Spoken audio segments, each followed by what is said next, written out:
जय श्री श्याम भक्तों। आज मैं आपको कोई साधारण कथा सुनाने नहीं जा रहा। आज मैं आपको उस भगवान से मिलवाने जा रहा हूँ जो मंदिर में कम और टूटे हुए दिलों में ज़्यादा रहते हैं। आज की कथा उनके लिए नहीं है जो अपने जीवन में संतुष्ट हैं। आज की कथा उनके लिए है जो रात को सबके सो जाने के बाद अकेले में रोते हैं। अगर आपने कभी आंसुओं के साथ बस इतना कहा है, हे श्याम अब तू ही संभाल, तो यह कथा आपके लिए है। कृपया इस कथा को बीच में मत छोड़िएगा, क्योंकि हो सकता है यह कथा आपको नहीं, श्याम आपको सुनाने बैठे हों। जय श्री श्याम। मन ही मन बोलिए, हारे का सहारा बाबा श्याम हमारा। भक्तों, श्याम कौन है? दुनिया में भगवान बहुत हैं। कोई शक्ति का देवता है, कोई धन का देवता है, कोई विजय का देवता है, कोई श्याम। लेकिन श्याम इन सबसे अलग हैं। श्याम हारे हुए इंसान के भगवान हैं। जब इंसान सब कुछ हार जाता है तब वह मंदिर नहीं जाता, तब वह सीधे श्याम के पास जाता है।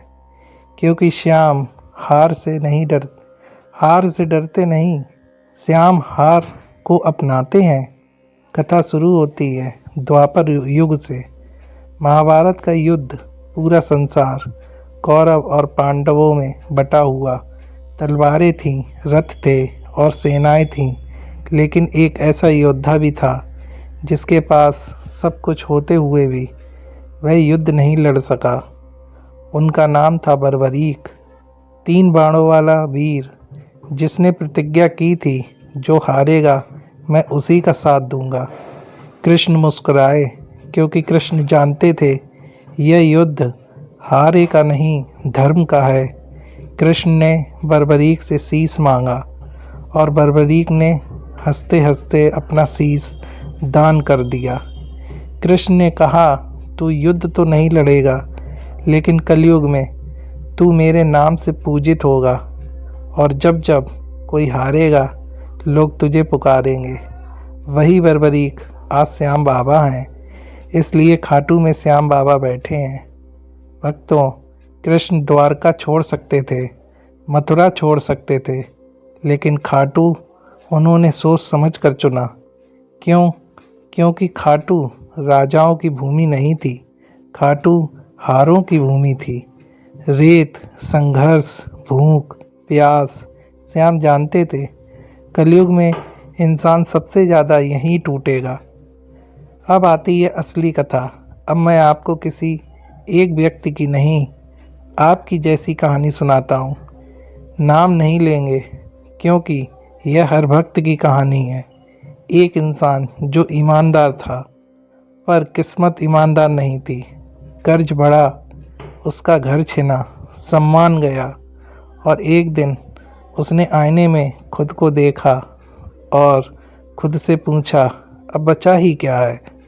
और तभी उसके मुंह से एक नाम निकला, श्याम।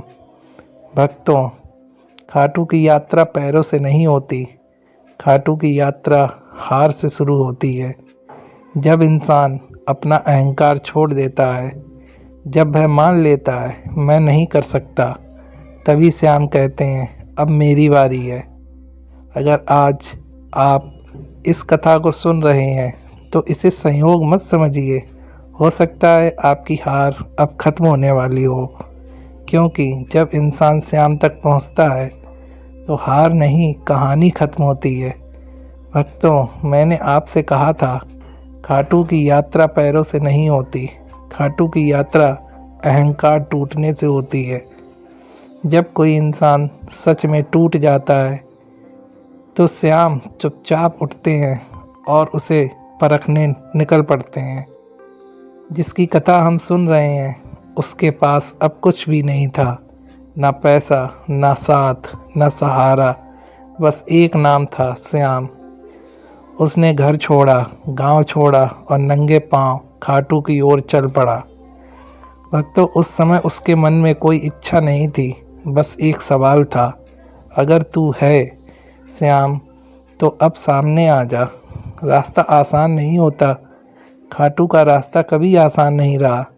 धूप तेज थी, रेत जलती थी, पैरों से खून निकलने लगा। लोग गाड़ियों में बैठे उसे देखते और आगे बढ़ जाते, और वह चलता रहा, हर कदम पर बस एक शब्द, श्याम। भक्तों, तीसरे दिन वह थककर एक पेड़ के नीचे बैठ गया, आंखें बंद की, और तभी किसी ने आवाज़ दी, बेटा। उसने आंखें खोलीं। सामने एक साधु खड़ा था, केसरिया वस्त्र, सिर पर पगड़ी और आंखों में अजीब सी शांति। साधु ने पूछा, कहाँ जा रहे हो? उसने कहा, खाटू। क्यों? भक्तों, यह सवाल सुनते ही उसकी आंखें भर आईं। उसने कहा, क्योंकि अब हारने के अलावा कुछ बचा नहीं है। साधु ने झोली से एक सूखी रोटी निकाली और बोले, 3 दिन से भूखा है, खा ले।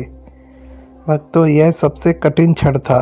भूख थी, शरीर टूट रहा था, लेकिन उस इंसान ने रोटी पकड़ी और फिर रुक गया।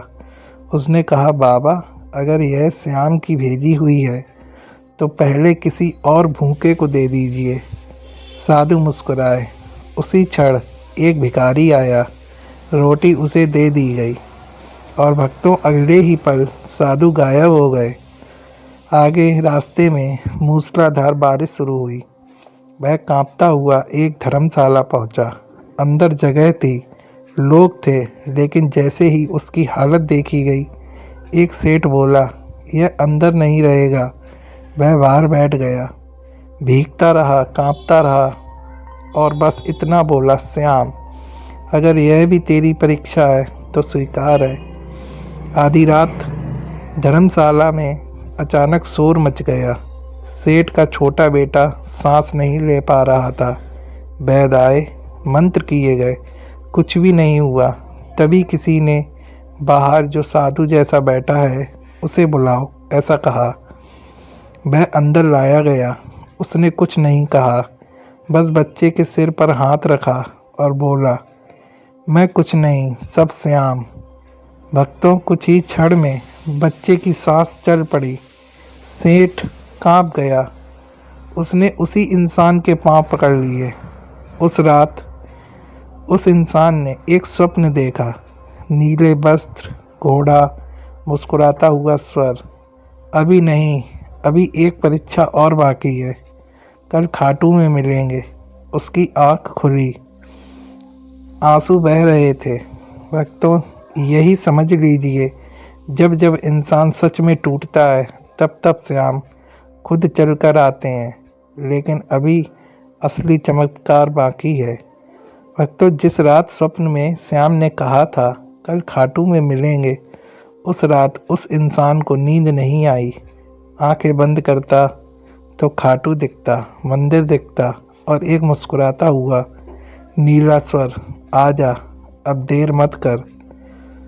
सुबह हुई, सूरज उगा, और जैसे ही उसने खाटू की सीमा में कदम रखा, उसके पैर अपने आप रुक गए।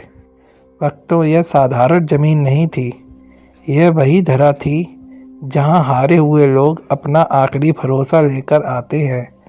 हवा में कुछ अलग था, भवन की गूंज, धूप की खुशबू, और आंखों में बिना वजह आंसू थे।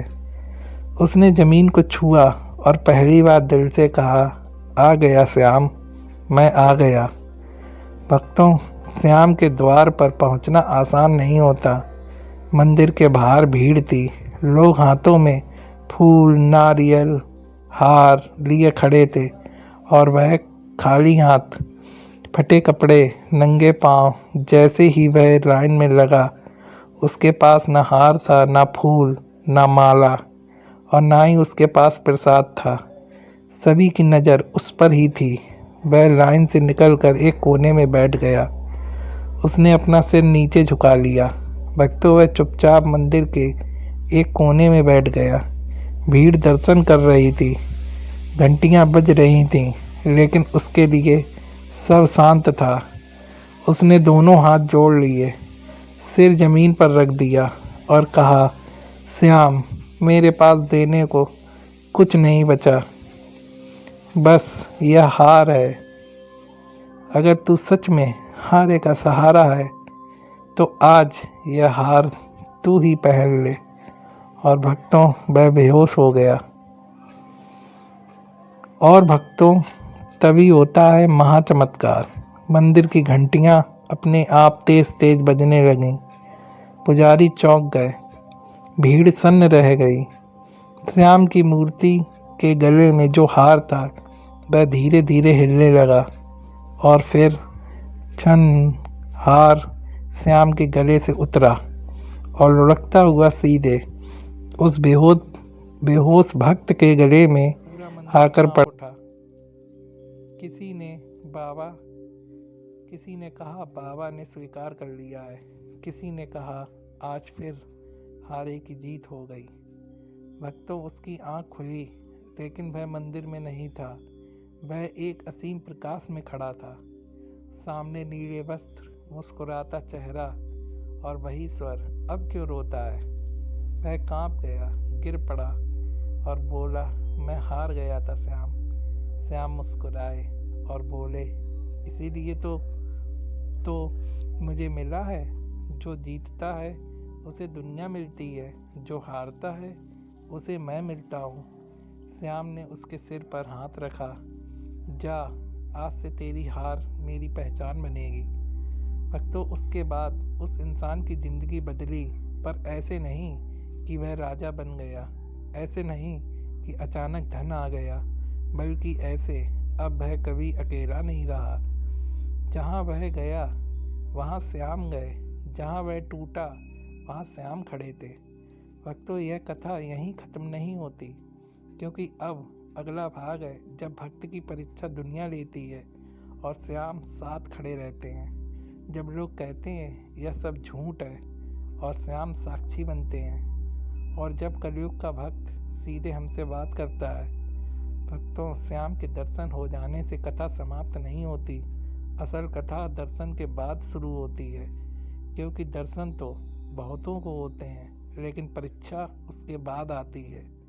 खाटू से लौटकर वह वक्त अपने जीवन में आया। कपड़े वही थे, चेहरा वही था, लेकिन आंखों में अब एक शांति थी। गांव वालों ने पूछा, क्या मिला खाटू जाकर, क्या बदल गया, अब क्या हो गया। उसने सिर्फ इतना कहा, अब मैं अकेला नहीं हूँ। लोग हंस पड़े। जब लोग नहीं मानते भक्तों, दुनिया श्याम की कृपा आसानी से नहीं मानती, क्योंकि दुनिया सबूत मांगती है। किसी ने कहा, अगर श्याम तेरे साथ हैं तो फिर भी तेरे पास कुछ क्यों नहीं है। किसी ने कहा, यह सब मन का वहम है। और भक्तों, चुप रहा, क्योंकि जिसने श्याम को पा लिया उसे दुनिया को कुछ साबित करने की ज़रूरत नहीं होती। कुछ ही दिन बाद उस भक्त पर फिर संकट आया। काम मिला और छिन गया। उम्मीद जगी और टूटी। रात आई और आंसू आए। भक्तों, यह वही पल होता है जहाँ इंसान पूछता है, अगर तू साथ है श्याम तो यह क्यों। और उसी रात वह सोया नहीं था। आंखें खुली थीं और तभी उसे महसूस हुआ जैसे कोई पास बैठा हो। कोई बोला नहीं, कुछ कहा नहीं, बस एक हाथ उसके सिर पर था। और भक्त समझ गया, जब श्याम चुप होते हैं तब भी साथ होते हैं। भक्तों, कुछ समय बाद उस इंसान को एक छोटा सा काम मिला, बहुत छोटा। कोई बड़ा पद नहीं, कोई बड़ा पैसा नहीं, लेकिन उसने पूरी ईमानदारी से किया। धीरे धीरे लोगों ने देखा, यह आदमी झूठ नहीं बोलता, धोखा नहीं देता, और सबसे बड़ी बात, कभी किसी से डरता नहीं। श्याम पहचान कैसे देते हैं भक्तों? श्याम पहले धन नहीं देते, श्याम पहले पहचान देते हैं। और जिस दिन इंसान को पहचान मिल जाती है, उस दिन से रास्ते अपने आप खुलने लगते हैं। अब मैं कथा से हटकर सीधे आपसे पूछता हूँ, भक्तों, क्या आप भी ऐसा ही महसूस कर रहे हैं? क्या आपको भी लगता है, मैं सब कुछ नहीं, सब कुछ सही करता हूँ, फिर भी मेरे साथ गलत क्यों? अगर हाँ, तो सुन लीजिए, श्याम देर करते हैं पर अंधेर नहीं। श्याम वहाँ काम करते हैं जहाँ इंसान हार मान लेता है। और अगर आज आप टूटे हुए हैं तो इसका मतलब है आप श्याम के बहुत करीब हैं। भक्तों, अभी कथा पूरी नहीं हुई, क्योंकि अब अगला भाग है जब श्याम भक्त दूसरों का सहारा बनते हैं। जब वही इंसान किसी और की हार थामता है और जब कथा सीधे आप पर आकर रुकती है। भक्तों, श्याम की कृपा का सबसे बड़ा प्रमाण धन नहीं होता, चमत्कार नहीं होता। सबसे बड़ा प्रमाण होता है जब एक टूटा हुआ इंसान किसी और का सहारा बन जाए। वह वक्त जिसकी कथा हम सुनते आए हैं अब बदल चुका था। बाहरी जीवन अब भी साधारण था, लेकिन भीतर एक दीपक जल चुका था। अब जब कोई आप तक यूं ही नहीं पहुंचा, हो सकता है आप भी किसी मोड़ पर खड़े हों, हो सकता है आप भी हार के बहुत करीब हों। और अगर ऐसा है तो याद रखिए, जब इंसान सबसे ज़्यादा टूटता है तभी श्याम सबसे ज़्यादा करीब होते हैं। भक्तों, श्याम कभी कहते नहीं डर मत, श्याम कहते हैं मैं हूँ। जहाँ श्याम है वहाँ हार कभी आखिरी नहीं होती। अगर इस कथा ने आपके मन को थोड़ा भी छुआ हो, अगर श्याम का नाम सुनकर दिल भारी हुआ हो, तो इसे लाइक करना कोई औपचारिकता नहीं है, यह बाबा के चरणों में एक मौन प्रणाम है। और अगर आप चाहते हैं कि ऐसी कथाएं नियमित आपके जीवन में आती रहें तो चैनल को सब्सक्राइब कर लीजिए, ताकि जब भी किसी हारे हुए को श्याम की ज़रूरत पड़े यह कथा उस तक पहुँचे। अंतिम निवेदन, कमेंट में सिर्फ 2 शब्द लिख दीजिए, जय श्री श्याम, क्योंकि जो नाम लिख देता है उसे श्याम पढ़ लेते हैं। भक्तों, यह कथा समाप्त नहीं होती, क्योंकि जहाँ एक भक्त खड़ा होता है वहीं से दूसरी कथा शुरू होती है।